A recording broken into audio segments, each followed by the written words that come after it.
From the shores of Malibu where the waves are pumping, to the Great Wall of China, and to the streets of Charlotte, North Carolina, where the UFC is coming. We are live. This is It's Time Radio, the show where we talk about what you think about but maybe you're afraid to voice. Do not worry, we will voice it for you. We talk about everything on the show: sex, drugs, rock and roll, UFC, entertainment, sports, TV, politics, and TJ DeSantis. Why? Because he's my co-host and producer. Here we are. TJ, how are you? Man, if TJ DeSantis is a topic of discussion on It's Time, we're scraping the bottom of the barrel. But It's TJ time. I'm happy to be here nonetheless, Buff. How are you? I'm good. Busy week. Last week, of course, we had the UFC 288. Heck of a show in Newark, New Jersey, Soprano territory. I made sure to wear my Soprano style tuxedo, a little bit of the old, You look effects. good. You look good. Thank you. I appreciate it. No, actually, I'll tell you, that's one of my favorite tuxedos. King and Bay, my King and Bay, or King and Bay out of Toronto, Canada. For everybody asking me, where do I get my suits? I've said it before on the show. You go to My King and Bay on Instagram, or go to mykingandbay.com, or it's kingandbay.com, one or the other. But King and Bay is an amazing designer of suits, tuxedos, and they will make your suits. They'll ship them anywhere in the United States. But the material, I felt like I was wearing pajamas. It was that comfortable. They look comfortable. Yeah, and that combined with the energy from the crowd, they were just totally into it. It's a hell of a show. Man, No New Jersey has such a rich history in the UFC when you think about, where it all started. UFC's first show was back at, I believe, UFC 28, which was Battle at the Boardwalk. And then this show last Saturday, not really super publicized, but it was the 20th show in the Garden State in the UFC's history. And, first time back in Newark since COVID. It was good to see. I mean, that's a fight fan base right there. That's a hotbed. It's in the shadow of New York, which is unfortunate when you think about, how many people think about, oh, the UFC needs to go to Madison Square Garden. Well, for the longest time, they couldn't. And Newark was the spot. And it was good to see those fight fans get a show in their backyard, if you will. Yeah, exactly. The UFC is making a point to go back to a lot of places. I've heard rumors about Boston coming up, of course, back to MSG, a lot of international shows coming up. But I only have one complaint, and I land at the airport. The hotel's a 30-minute drive away, unless there's traffic. Right. And then the arena was 5 minutes from the airport. Yeah. It didn't make sense. So I was lucky. My team, the Fight Pass team, we stayed right next to the Prudential Center, right next to the airport. God, very convenient. Yeah, but unfortunately, there's not a lot to do down there. It's one of those cities where in the daytime, it's a functioning city, but after like 5, 6 o'clock at night, you're basically having to go into New York City if you want to do anything. Totally. And I had no time to go into New York City. I've done that before, because New York's a city that never sleeps. Right.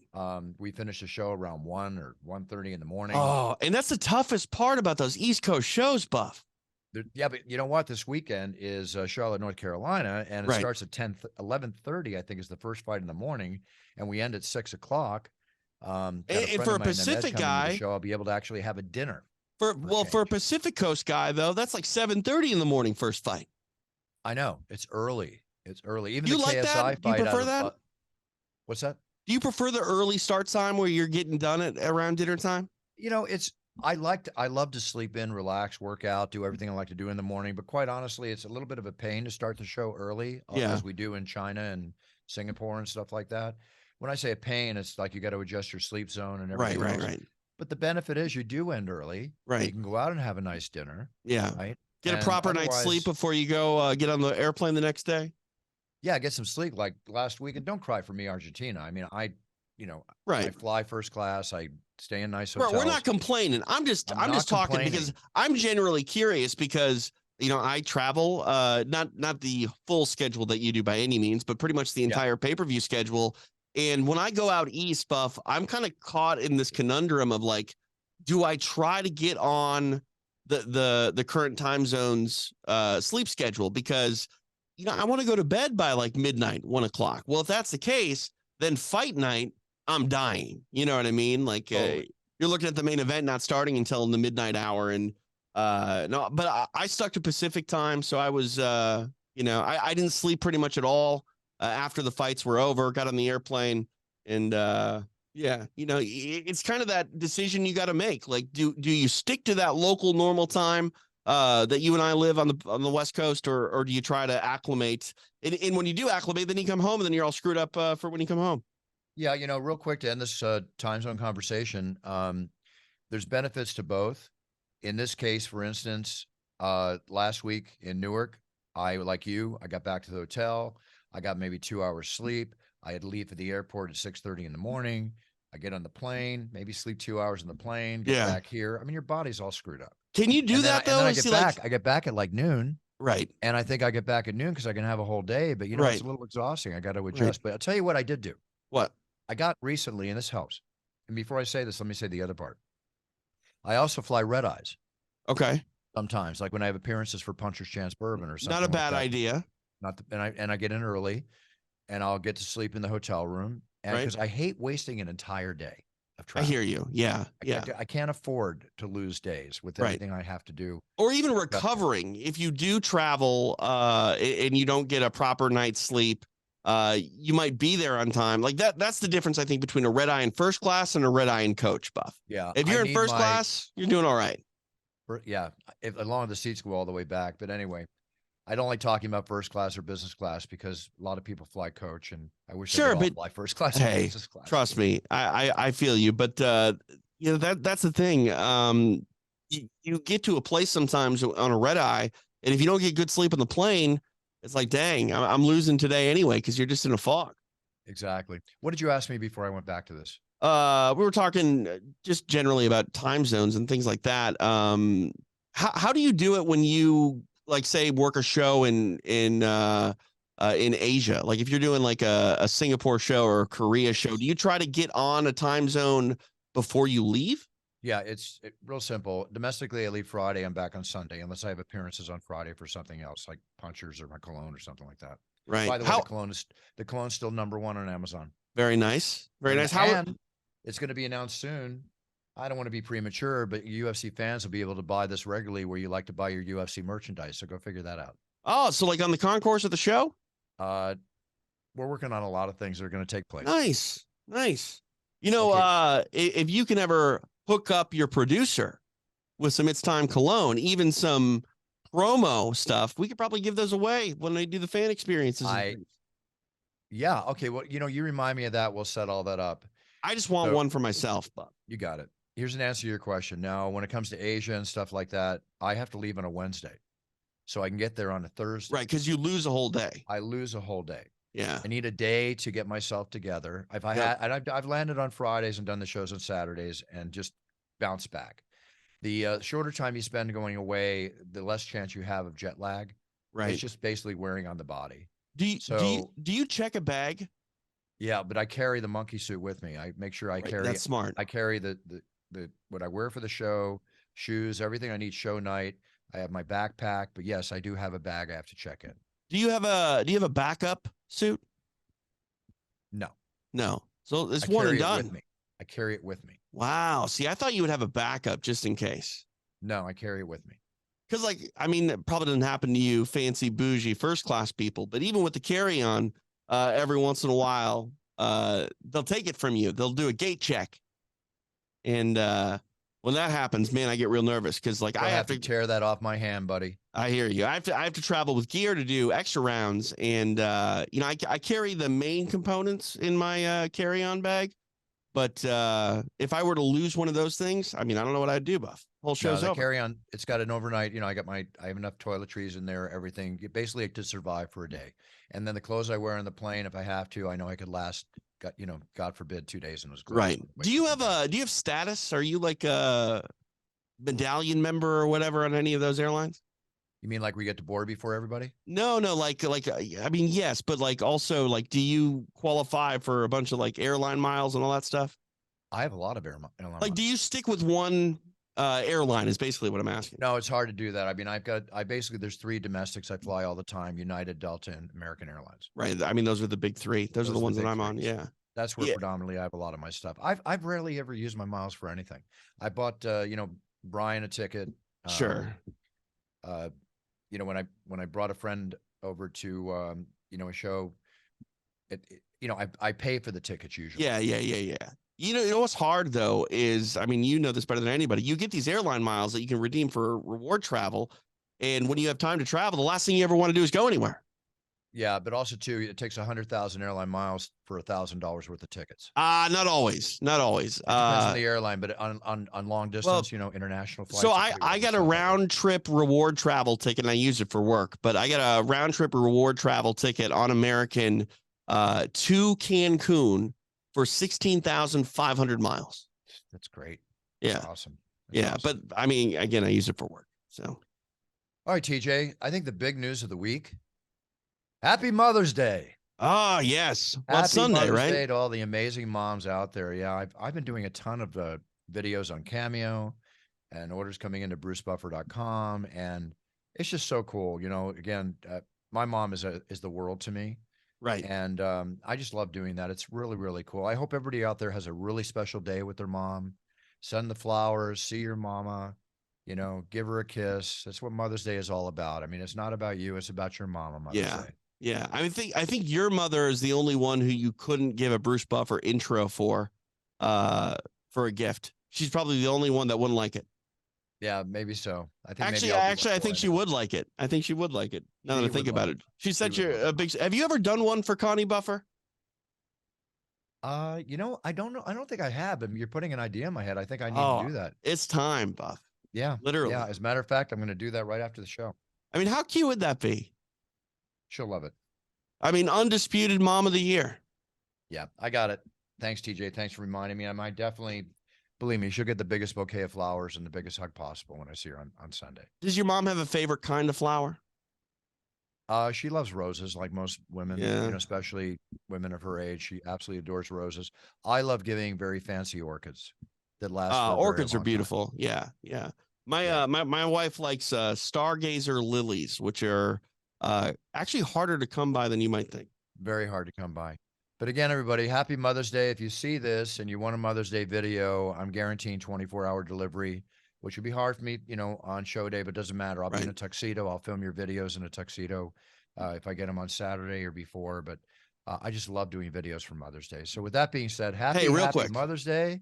Real quick, let me give the hard sell. If you want your mother to hate you, maybe you don't like your mom, cameo.com/TJ DeSantis. I'll be happy to just go record something for your mom. Go for that. Finally, he pitches himself. I like it. But I did so in a self-deprecating way. A lot. I like it. Self-deprecating way, Buff. No one's going to order anything from me for Mother's Day. Don't pitch and then negatize your pitch. All right, sorry. Don't do that. I'm working on the branding thing, Buff. I'll get there eventually. I know you are. Let's go over a series of news stories here, and we'll talk a little UFC afterwards with the show coming this weekend. Obviously, a great show last weekend. Yeah. Peloton, that bike? Yeah, the one that basically it's a very expensive bike, but doesn't it have a screen on it? You can do classes. Yeah. Yeah, they're recalling 2.2 million of those bikes. Why? The seat posts are breaking and people are getting hurt. Ouch. I mean, really, ouch. I mean, you're supposed to use one of those Pelotons to avoid actually getting hurt from a bicycle, like in the real world. To get healthy. Yeah. I mean, I don't know. Well, 35 reports of the seat post breaking, and the injuries range from fractured wrists to bruises and even cuts to people falling off the bikes. That's terrible. This is. I was just gonna say, like, bicycle seats are not comfortable to begin with. You know what I mean? Nice and cushy.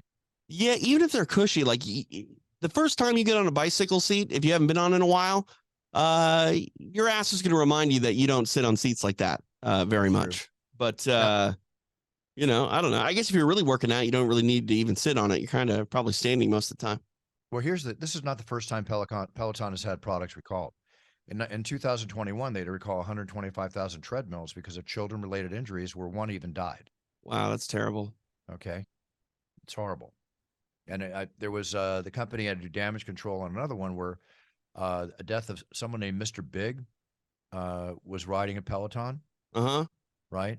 And just, I don't know. It's just crazy. Do you have any gym equipment at home, or do you keep all that stuff at the gym that you go to? My gym equipment?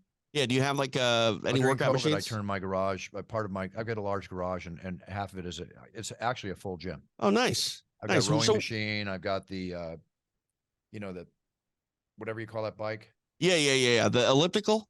The elliptical bike. I've got a Yeah. full set of barbells, kettlebells, What do you do ranging. primarily for cardio? Cardio for me is either walking, Uh-huh. right, long distances, Yeah. the rowing machine, Yep. and biking. I love the rowing machine. You might not be Rowing able to machine's tell from excellent. my physique, but I No, don't it's think great there's for a the physique. It better. works your back. It works a lot, Yeah, man. yeah. I've actually been contemplating buying a rowing machine. It's worth it. Yeah, It's maybe I worth will. it. Maybe I will. Put a TV in front of it, relax, row away. Just have the whole thing. Yeah, I just But need a pair of headphones and the It's Time podcast. I'm good to go. okay, that's good. That's one way to push it out. So Jay-Z, he's a billionaire, right? Correct. He's actually working on a casino plans for Times Square, New York. Okay, so help me out here. Is New York's not legal to gamble like that, right? Like a casino gamble? I know they allow, if I'm not mistaken, online gaming. Right, but that's different than a straight up casino, especially in Times Square. Oh, here it says right here. Oh my God, you know what the article says? Huh. It's time, Times Square. I just looked at it here. It Wow. says, it's time, Times Square. A gaming license is going to be awarded in New York City. The bill was passed with state legislature. It's all about who gets the license, and Jay-Z's in there with a partner in Caesar's Palace. Wow. So they're going to open up a Caesar's Palace, Times Square. How Every crazy worker, would that will be? you know how much money that will do? Oh my God. Especially if there's only one in town. They're talking about taking the top 8 floors of an existing Times Square skyscraper, right in the middle of Broadway's theater district, which is like busy, Wow. one of my favorite areas in New York. Yeah. The bidding includes $115 million for diverse theater programs to aid Broadway employees. So it's more than just the casino itself. I mean, So you and I, we're pro casino for the most part. You know what I I'm mean? pro. Like, I feel like, I mean, here's the bottom line. You've already hit the nail on the head. Like between online gaming, it's happening anyway. You might as well allow the state and the community to house one of these establishments and benefit from it through taxes and things like that. What have we talked about? 3 things on the show for the last 17 years. Gambling / online poker. Online poker, and I'm not too crazy about being able to casino access to the young kids, but okay, It is what it is. Yeah. Gaming, prostitution, and marijuana. Prostitution. I'm not saying that I'm not a pay for play guy. Right, but the fact is, it will never go away. It's happening already. Take it out of the hands of the bad guys. Keep these regulated, clean, regulate it, make money. Everybody and tax wins the shit out of it. Yeah, because like that's the thing too. Like, I'm sorry, as long as we have booze and for most places marijuana being regulated and integrated into our society, why not do that with a lot of, like, I'm never saying that we should make cocaine illegal. Okay, I'm not saying we should make methamphetamine illegal, but these substances make them legal. You said. Yeah, sorry. We should. Yeah, you said illegal. Sorry. No, make them legal. Absolutely not. Right, but I do believe that if there are things like online gaming taking place, you might as well cut in the state and the city that can house that and do so in a regulated, safe way. There's nothing wrong with it. Nothing wrong with it at all, and that's why in these states where legalization of gambling is, you're going to go to NBA games. You're going to sit there, baseball games. You're going to sit there, football games. You know what's eventually going to happen? You're going to have a little window on the seat in front of you. Yeah. Where you're going to be allowed to make bets during the game. Yeah. And that might even be too far. You might not even have the little window. It's just the simple fact that you can do it on your phone. Sure.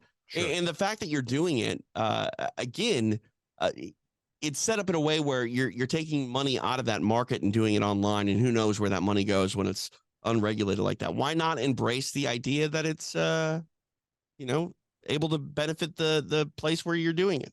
Exactly. Another big deal that's happened in New York City, soccer, of course, the biggest sport in the world, if I'm not mistaken. Oh yeah, by far. In the United States, not necessarily so, but huge. Oh, it's getting bigger, a lot bigger. Well, here's an example why it's getting bigger. New York City, again, just released the first look at the $780 million stadium, seats 25,000 people, specifically for soccer in Queens. Well, think about this. They already have 2 MLS teams. They have NYFC and the New York Red Bulls. We're looking at a time now, and I like soccer's sort of set up internationally. It's not so much this way with Major League Soccer, but the idea that you can have a club and you basically have to earn your way through the league. Where in England, they have, I think, something like 200 pro soccer teams or football teams, and you get regulated, you get promoted. These clubs mean so much to the cities that house them, and you know, the people that cheer them on. Like I like the way that soccer runs internationally. I wish all American sports ran here. Absolutely. You know, well, we're talking about sports and bidding war, bidding for teams. There's a bidding war going on now for the NHL's Ottawa Senators, the National Hockey League team. Interesting. And it's between Snoop Dogg and Ryan Reynolds. Well, so Ryan Reynolds bought a Welsh football team called Wrexham. Right. And they actually got promoted. They were in the lowest tier of the English Football League, which is called the National League. And they actually got them promoted to, I believe, League Two.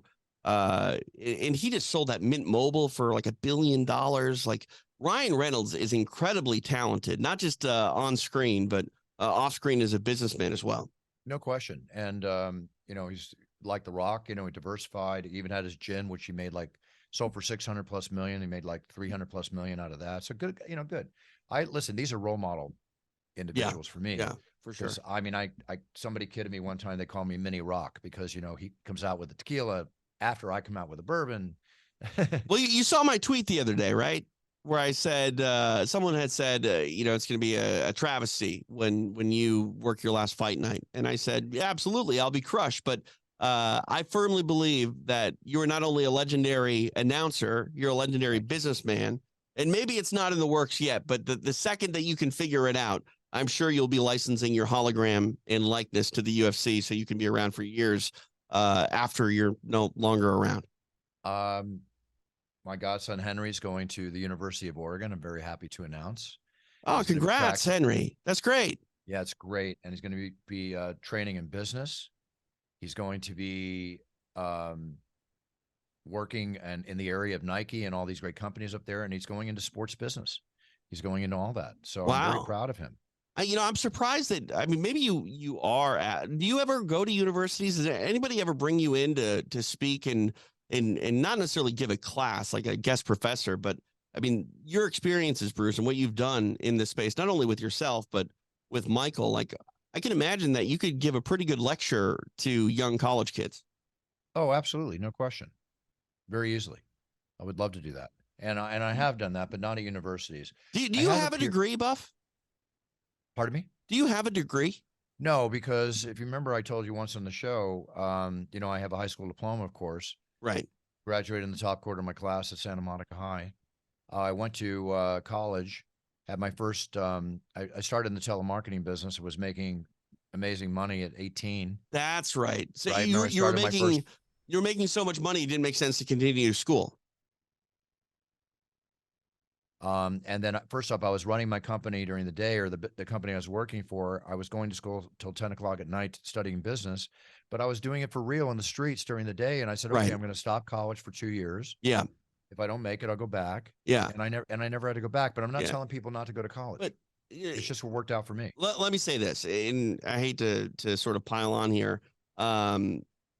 Maybe I'll go the opposite direction. I'm going to say don't go to college. Not for everybody, but there are some things that you're going to find in life that college really isn't going to teach you. Like if you want to do broadcasting and radio, like I would strongly recommend that someone go to school for like journalism, because I agree with that. Because broadcasting is not they're not going to teach you really how to broadcast. It's something that you need to do sort of on your own. Like I interned at a radio station, got opportunities there, and figured out I was decent at it, and sought opportunities to foster growth there. I did go to school for about 3 weeks, and I wasn't making one of my classes because I was doing overnights on the radio. And the college dean was like, "So why are you going to school?" And I'm like, "Because I want to be on the radio." And he's like, "And you're not making it to class because you're on the radio?" I'm like, "Yeah." And he's like, "Well, you can drop today and not have to pay anything." So I did that. Very cool. Very cool. But there are certain jobs, no matter what, Bruce, I think you'll agree with this, that even if you have the degree, you're going to have to learn how to do the job once you get the job. And sometimes you got to get a degree to get the job. But if you find yourself in a situation where, you wonder what you're paying for as far as education goes, because you're already doing what you want to do, do what you did, try to do a little probationary period where it's like, okay, I'm going to pursue this. And if it doesn't work out, maybe I'll go back to school. You don't have to always go to school Like the window to go get your secondary education is really open-ended. It's not a short time. It's real simple. College teaches knowledge. It doesn't teach application. You do Right. labs and stuff. You got to get out in the street. You got to make it happen. Right. It'll also put you into debt too. So be careful Yeah. with that. Yeah, depending how it works out. And But that's great for Henry. University of Oregon Buff. is not cheap. That's It is awesome. not cheap. So he's going to be a duck. Yeah, he's excited. I'm very excited for him. It's just going to be hard because, you know, that young man has been around. And of course, Kristen, her son, as every mom on Mother's Day Oh, yeah. before us to realize the hardest thing, I'm sure it's tremendously hard for them, as proud as they are, is for when their son or daughter has to leave the house. But I mean, college. it's not like he's on the other side of the country. It can't be what, a 90-minute flight maybe to Oregon? No, it's fine. It's fine. It's fine. He's just got to get used to the rain. It's not, he had a chance at the University of Arizona or University of Oregon. University of Arizona, the #1 party college in the country. He didn't really care about that. Right. They shove you right into if you do this, right into a fraternity as soon as you get there. We're in Oregon, you'll go to school in September and you will not be try to get into fraternity until April. That way you get a chance to adjust yourself, meet people. Yeah, find your legs. The young man's on his path, and I'm very proud of him. Good for him. Let's go into some stories and some sports. You know, the Kentucky Derby was last weekend, I think. Sunday. Tragically, 7 horses died in the days leading up to the Kentucky Derby. 2 of them died on Saturday, May 6th, the day of the famous race. Yeah. And they were injured and, subsequently euthanized. Which is horrible. I mean, I'm not a horse person. I don't understand exactly what happens to these animals when they break a leg, but you would think that they could be rehabbed. Just the problem is the value is no longer there. These thoroughbred racehorses, they break a leg. I mean, their career is over, but I don't know, Buff. We talked about this. I remember a couple of years ago, it was like every week, 3 or 4 horses were being put down on tracks. It was 5, if I remember correctly, TJ, it was 5 horses a day in this country. Yeah. It's hard for me. If I'm not mistaken, it was a day. It's hard for me to justify that being okay in any way, shape, or form. I understand that it's a whole industry, but I mean, it's very hard to swallow. Being an animal lover alone, that alone is like, oh my gosh, really? It's just cruel, Buff. And like, I struggle with the idea that these animals are quote unquote useless after they break their leg. Like, they should be able to heal that. Can they not heal it? Is it something where they can't ever walk again? What's the issue? I have to assume when you deal with the size of an animal that weighs 500 to 1,000 pounds, whatever. I'm not quite sure. Right. It has to do with the rehab or something. I can't answer that question, TJ. But there's obviously a reason why the euthanization process takes place. Bottom line is this: you don't die from a broken leg. Nobody does. No animal does. But your value as a racehorse is essentially zero. I mean, some of these horses are millions of dollars. To maintain your daily routine alone. Yeah, I wish there was a way to put these animals in like a petting zoo or something along those lines. But I mean, what do you think a championship racehorse costs just to feed? You know what I mean? What do you think a championship racehorse just costs? Well, after a broken leg, apparently is nothing. Yeah, it's a shame. If that's what it comes down to is the financial value, I'd hate to think that's the case. Listen, moving on a little bit, and I'm just so sorry to hear all that. Henry Ruggs, the Raider, who was in his rookie season. Oh, this is the driver of that car in the accident. That killed the woman, and I think her child, if I'm not mistaken. Yeah. And again, I'm going by memory here, so please excuse me if I'm wrong. It's tragic either way. He got sentenced. Here's a racehorse that didn't break his leg. Here's a racehorse that did what you shouldn't do, which is drink and drive, driving at some 100+ miles an hour down a Vegas street, in his Ferrari or whatever the hell he was driving. They just sentenced him to 3 to 10 years in prison. Yeah, I mean, it's unfortunate for everyone involved. Obviously, the victims of this crash, his life essentially has been altered in a way. Yeah, I mean, it's not over. I don't mean it's over. He'll come out in 3 to 10 years. Yeah, and the question is, will he get another football contract? No, not 10 years from now. If he gets out in 3 years, possibly he's a young man. Maybe, but no team's really gonna mess with that. No team's gonna put their stock and value into an athlete like that. Look, you play, you pay. Here's the one thing that you hope comes from this is that any athlete in a similar situation that goes out and finds himself drinking or doing whatever, that they don't put themselves in a situation where they have to drive and make a bad decision. Like you hope that this is a penalty enough where it convinces someone to avoid making the same mistake. Just be smart. Real quick, I was looking here. I'm wrong. A lot of horses, especially the thoroughbred horses like you and I are talking about, the big, massive muscle animals, they're often euthanized because it's nearly impossible to surgically reconstruct a fractured leg on an animal of that size. So, wow, almost impossible. Not impossible, but when you're talking about a very expensive treatment for a horse that can never be what it once was, not many people are trying to put down money to keep it alive. Wow. Anyway, it's a shame. Horrible shame. Jake Paul and Connor Diaz. Excuse me, Jake Paul. You know what you just Jake did? Paul says you just merged two people that should be fighting one another. That's what you just did. I just did. Okay, we don't need to mention that now. But Jake Paul now is already mouthing off about the fact that after Nate Diaz, who we faced off with yesterday, that he wants to take on Conor McGregor. Everybody wants to take on Conor McGregor because they want the money. Yeah. Let's see what happens with that. It was kind of an uneventful. Well, Jake Paul seemed to be thrown off by it a little bit. Like Nate was very on brand Nate, if you ask me. He was sort of laid back and subdued and wasn't really playing the game that Jake Paul wanted him to play, where he would get aggressive and you know, a lot of it I think has to do with, you know, kind of what happened with Nate not too long ago down in New Orleans. Yeah. He's going to kind of be on his best behavior, but I think Jake Paul was actually thrown a little bit by the outward demeanor of Nate Diaz, and that I think kind of mentally kind of shook him a little bit. Because I do agree with you, and we'll see how that fight turns out. We'll see how many eyeballs go to that fight. I believe, unlike a lot of these influencer fights, like even the KSI boxing match happening this Saturday, the ratings of pay-per-view values have gone down. I think this one's going to have every UFC fan's eyeballs on it that want to watch it. It's a lot of really, them, really well. A lot of them. You know, the thing that is sort of a mystery for me is the harder core fans are the ones that seem to not pay for pay-per-views.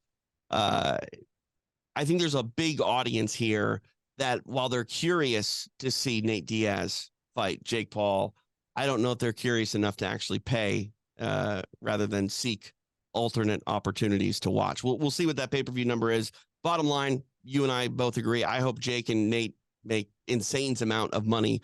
You know, they're both deserving of it and what they've done with their own brands. So, you know, hopefully they cash in, but don't be surprised if that number is a little bit flatter than you think. We'll see. Time will tell. Dolph Lundgren revealed he's had lung cancer for 8 years. 8 years. 8 years. What? Yeah. Wow. I mean, he's been working throughout that time, hasn't he?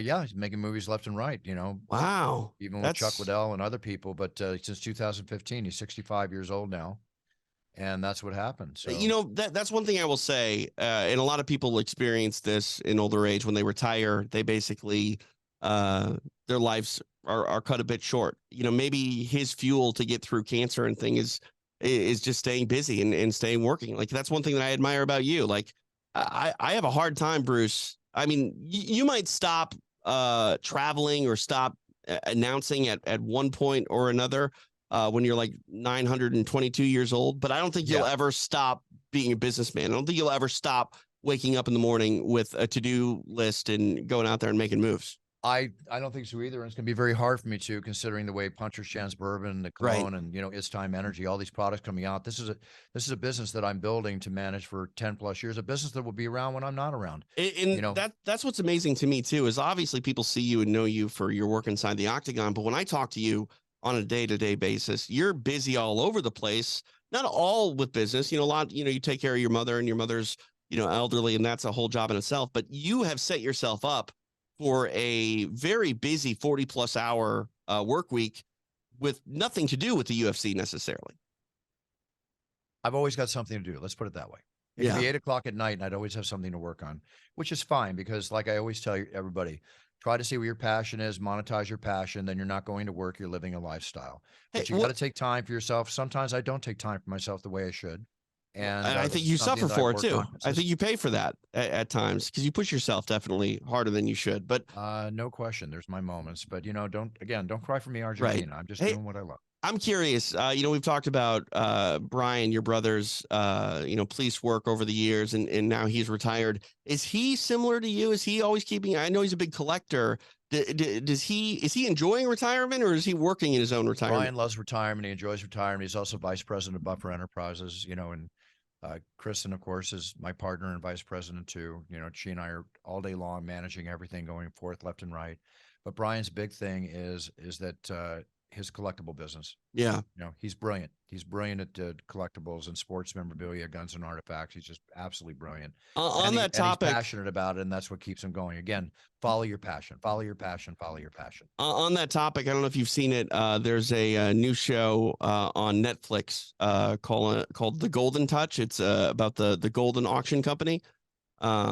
You should check it out. It's a really good series. I will think check it's it like, out. I've heard about it. You know what? I am going to check it out because I love those kind of shows. yeah. Oh my God. Some of the stuff that they get, Buff. It's amazing. It's absolutely, and a lot of it, I hate to say it, but like a lot of it is stuff that's just sitting in people's attics and they don't Trust me, I really know that. understand what they have. Or I can't Yeah. tell you how many items when we were out there, going to years ago, my dad would go to like just garage sales or whatever, what people had in their attics or Yeah. whatever. They had no idea what they had. I mean, it still goes on.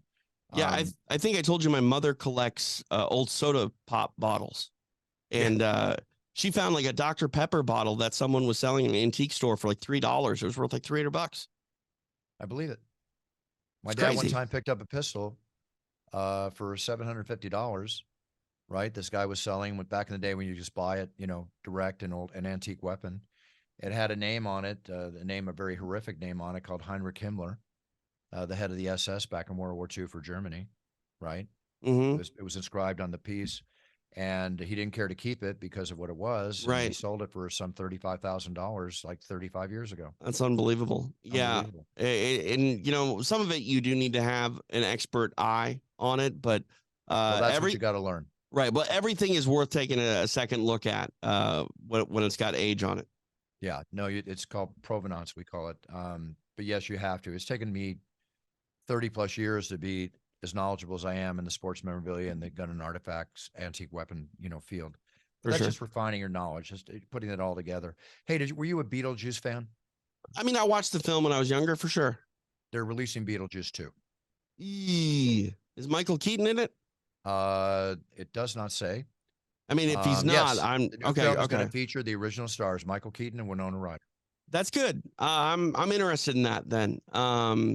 It's such a touchy situation when you have huge franchises, and granted it's only one film, but huge legendary films, and you try to add to it. Almost more often than not, you can only go down from there. You know what I mean? Well, anyway, this is a film I think they could make really well. The Broadway play of Beetlejuice is a huge hit. As a matter of fact, when I go to New York, I definitely want to see it. I think it would be an awesome thing to see. When the UFC was in New York last November, we went to a Broadway film or a Broadway play for the movie Almost Famous. Do you remember that? It was about the Rolling Stone magazine. Of course I do. Phenomenal Broadway production. That's very cool. Yeah. I love a lot of the movies adapted for the stage. I think they work well. Awesome. So TJ, let's wind down the show here a little bit. One thing I want to talk about is our sponsor, medicaleverything.com. It's got a really good article now this week on medicaleverything.com about 5 science-based reasons why laughter is a great national medicine. One of the big thing is it reduces stress and anxiety, and it boosts the immune system. Yeah. Aside from all the other benefits that it has, and it also improves a healthy heart and overall well-being. So check this out, because laughter is a very key thing. Make them laugh, have a good time. And again, guys, you can't make your girl you're out with laugh. I don't know if there's going to be a second date. Yeah, that's why you bring them to the comedy club, and then they think that you're funny. Yeah, but you better have a little game in yourself after you take them to the comedy club. Hey, you know what? You can be inspired by it. You know what I mean? Exactly. Like that's one thing. If you are in a mood to be funny and to laugh, it's easier to make other people laugh. So get in the mood. Exactly. Hey, all right, Saturday. Okay, yeah. We're gonna go to the UFC. I wanted to talk a little bit about 288 before we get out of here. Okay, I've got a few minutes here. I got to run.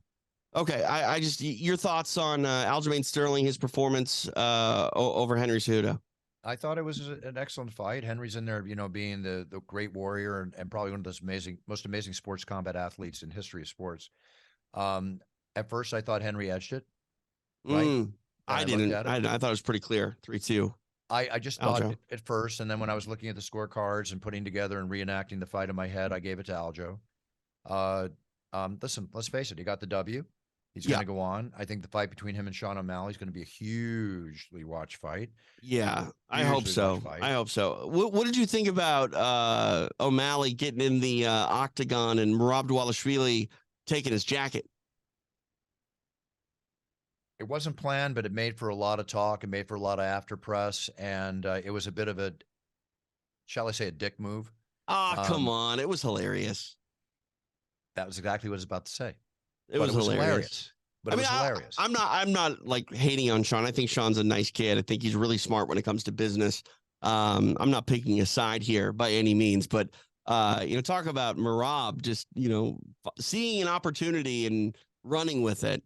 He did a great job. He did it. He took it. He didn't get any trouble for it. O'Malley hands his jacket aside. He's all hyped up doing his. He didn't even hand it. He hype, just took it off. I mean, you got to learn a lesson there, Sean. It's all good. It's all good for sure. Yeah.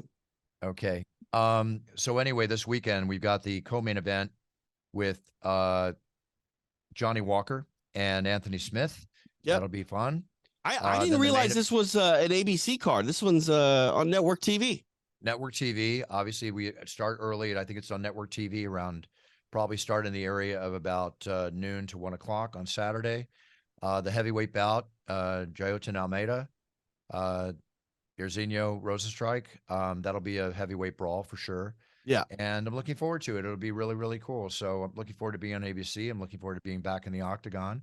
And then I'm off for 2 weeks, TJ. I will not be back until in June. Vancouver? June in Vegas on June. Vegas. Got it. Yeah, June the 3rd. And then, of course, the big fight that's coming to Vancouver, Canada. So it'll be great to go back to Canada. That's going to be a lot of fun, too. Yeah. I'm really excited about that Vancouver main event. Not to disparage Juliana Pena by any means. She deserves her rubber match against Amanda Nunes. But the idea of Irene Aldana, this Mexican upstart, it's been a long run for her to get to this opportunity. I called her fights in Invicta. She's a phenomenal fighter. It's a great time to be a Mexican fighter with 3 champions now in the UFC. We'll see if she's got that upset card to play herself against the women's GOAT. Exactly. There's a lot more to talk about, TJ. I'm on a tight schedule today because I got to fly out early in the morning. I need to go train for a couple hours to get my my octagon face on and body on, whatever. So what's up? Do your thing, Buff. People can check out Extra Rounds. It's a show I do for UFC Fight Pass. We're available on the Fight Pass platform. Also available on the UFC Fight Pass Facebook page and YouTube as well. So if people want to check that out, I'd appreciate them doing so. And, always follow me on Twitter at TJ DeSantis. Very, very cool. All right, everybody. Thank you for tuning in. We love all the people listening to the show. Thank you, Fight Pass. As everybody should know that we are on Fight Pass with It's Time Radio or It's Time Podcast. I call it radio all the time, but It's Time Podcast. Buff, at this point, I started in radio. They made radio become television. It's all available via podcast. I don't know what it is and what it isn't, but what? Call it what you will. Just tune in. Watch, listen, pay attention. I appreciate it. Yeah, exactly. Let me see what today's saying is. No man can be provident of his time who is not prudent in the choice of his company. Okay. Okay, I'm going to need a thesaurus for that one. Did I ever tell you what that is? Well, the source is Bob, right? Like to get Bob out here. I can't hear you. You're not on your microphone. Can you hear me? I got you now. Yeah. So